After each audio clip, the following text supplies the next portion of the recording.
Hello friend, જય શ્રી કૃષ્ણ, જય માતાજી। અત્યારે ટાઈમ થયો છે 9:15 વાગ્યાનો અને આજે અમે ગયા હતા મનોરથમાં પ્રસાદી લેવા। તો મનોરથમાંથી પ્રસાદી લઈ અને ઘરે આવીને જોયું ને તો આ બાજુ તમારે જો બેનભાઈ બે છે ને બુકમાં પુઠ્ઠા ચડાવે છે। ધારાની બુક આવી ગઈ છે 3જા ધોરણની, અઠવાડિયું થઈ ગયું હતું પણ મને પુઠ્ઠા ચડાવવાનો ટાઈમ નહોતો મળતો ને માનવ ને ધારા બે નહોતા આવ્યા મનોરથમાં, કેમ કે માનવ પગ દુખતો હતો અને માનવભાઈ ઘરે હતા એટલે ધારાબેન ને નહોતું આવું, એટલે બેનભાઈ બે ઘરે હતા તો કે ટાઈમ હતો કે લાવો પુઠ્ઠા ચડાવી દો એટલે કામ નીકળી જાય। તો જો અમારા માનવભાઈ વેકેશન કરવા આવે ને તો એવું કંઈક ને કંઈક કામ કરીને જાય, આરામ ન કરવાનું હોય નહીં મને છે ને। એક કામ કરજે, આ ઓલું સ્ટીકર એ મારી નામે લખી દેજે એટલે મારી ઉપાધિ નહીં, બરાબર? પછી જે બાકીની 3-4 બુક છે ને, 3 કે 4 હજી બાકી છે, એમાં હું પુઠ્ઠા ચડાવી દે, હજી તો વેકેશન ખુલશે ત્યારે ને કાલ તપાસ કરશું, જો હશે ને તો લઈ આવશું, બરાબર?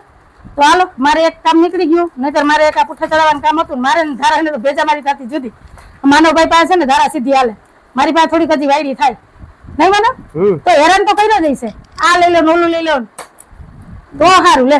તો હાલો હવે એના હાટું જમવાનું બનાવવાનું છે, એ કે બનાવી દઉં, હું પેલા તો છે ને ફ્રેશ થઈ જાઉં, કાયનું આ બધું કામ પૂરું થઈ જાય। અને અત્યારે તો કેવી સિસ્ટમ થઈ ગઈ છે કે વર્ષમાં 2 વખત ચોપડા બદલે છે, એટલે કોઈને ચોપડા કામ ન આવે ને। આપણે જયારે ભણતા હતા ને ત્યારે જે ચોપડા આવતા નહીં 5-5, 7-7 વર્ષ ન બદલતા, આપણે ભણતા આપણા પછી આપણા નાના ભાઈ બહેન હોય ને ઈ ચોપડામાં ભણી લેતા, અમે તો એમ જ 3 ભાંડેરા ભણ્યા।